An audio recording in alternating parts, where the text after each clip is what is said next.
Kalau tetangga sebelah rumah adalah orang yang tidak beriman dan penjahat, yaitu pencuri, apakah kita wajib untuk berbuat baik kepada mereka?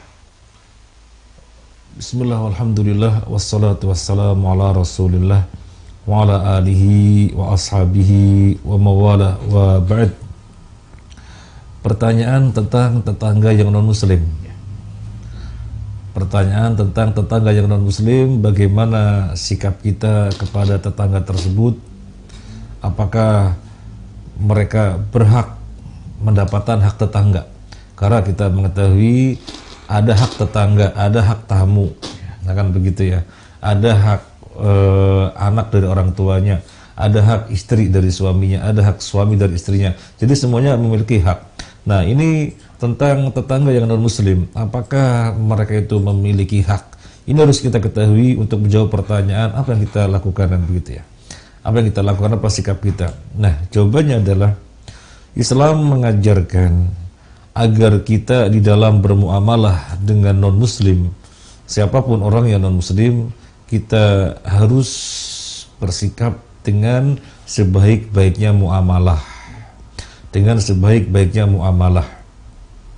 Allah Azza wa Jalla berfirman dalam surat Al-Mumtahanah ayat 8, La yanhakumullahu 'anil ladzina lam yuqatilukum fid dini wa lam yukhrijukum min diyarikum an tabarruhum wa tuqsitu ilaihim innallaha yuhibbul muqsitin.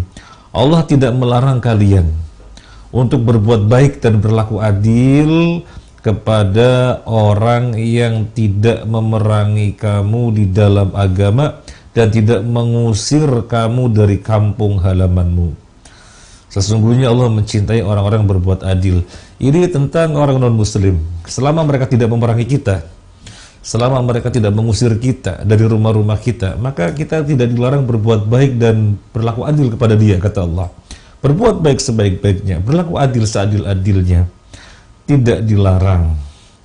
Nah, ini non-muslim secara umum. Bagaimana dengan tetangga? Nah, tetangga lebih khusus lagi.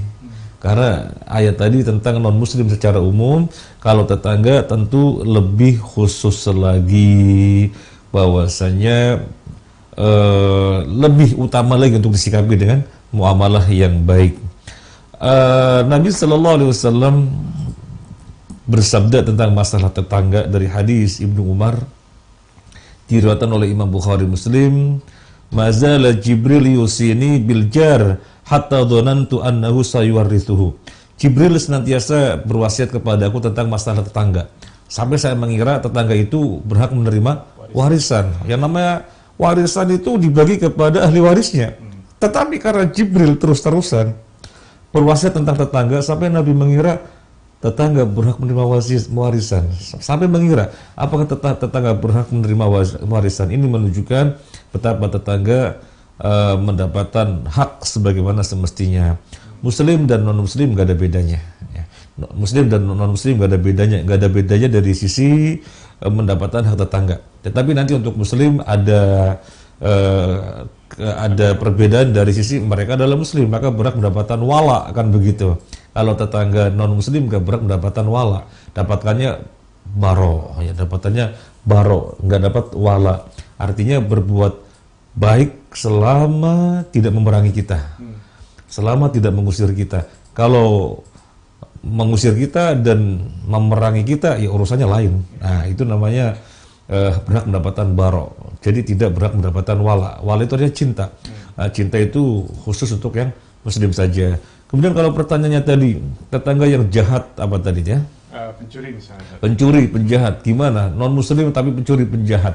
Ya, sebagaimana dengan tetangga muslim, pencuri, penjahat, maka sikap kita adalah menolong. Menolongnya bagaimana? Kan Nabi pernah bersabda, unsur akhaka dzaliman aw madluman. Tolonglah tetanggamu atau tolonglah saudaramu yang berbuat dolim atau didolimi. Para sahabat tidak paham, karena kalau yang didolimi ditolong ya, lalu kalau berbuat dolim ditolong bagaimana? Maka Nabi menjelaskan, menolongnya adalah dengan cara dihentikan kedoliman, itu cara menolongnya. Nah, bagaimana kalau dengan dinasehati bisa selesai? Ya alhamdulillah.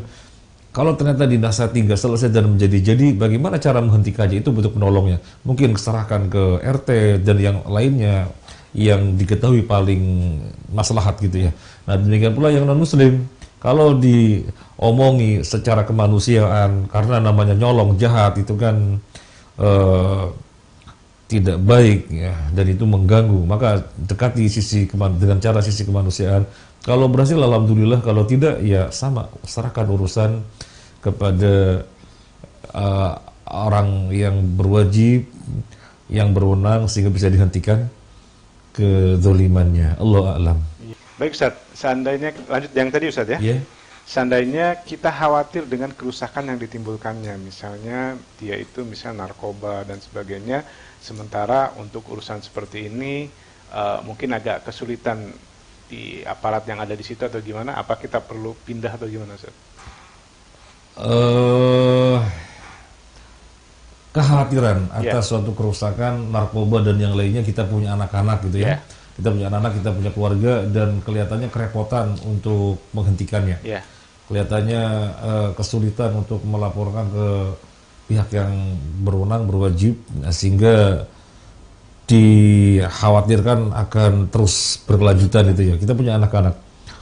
Kalau memang benar-benar mentok, menasihati tidak bisa, melakukan pendekatan tidak bisa, dan upaya-upaya lain nggak bisa, dan kita khawatir kena mudarat, ya kita pergi saja, pindah saja ya, pindah saja. Itu bagaimana lagi ketika tidak ada jalan. Tapi ketika untuk pergi juga ternyata tidak segampang itu ya. Pergi itu gimana, mau kemana? Sementara punya rumah di situ. Ya kalau rumahnya kos-kosan atau kontrakan gampang, kos-kosan atau kontrakan gampang, tinggal pergi kan, bukan rumahnya sendiri. Tapi kalau misalnya rumahnya sendiri, ya tidak semudah itu pergi. Ya yang jelas kalau memang mentok untuk melakukan upaya perbaikan pada tetangga yang jahat ini, ya kita bentengi anak-anak kita bentengi keluarga kita.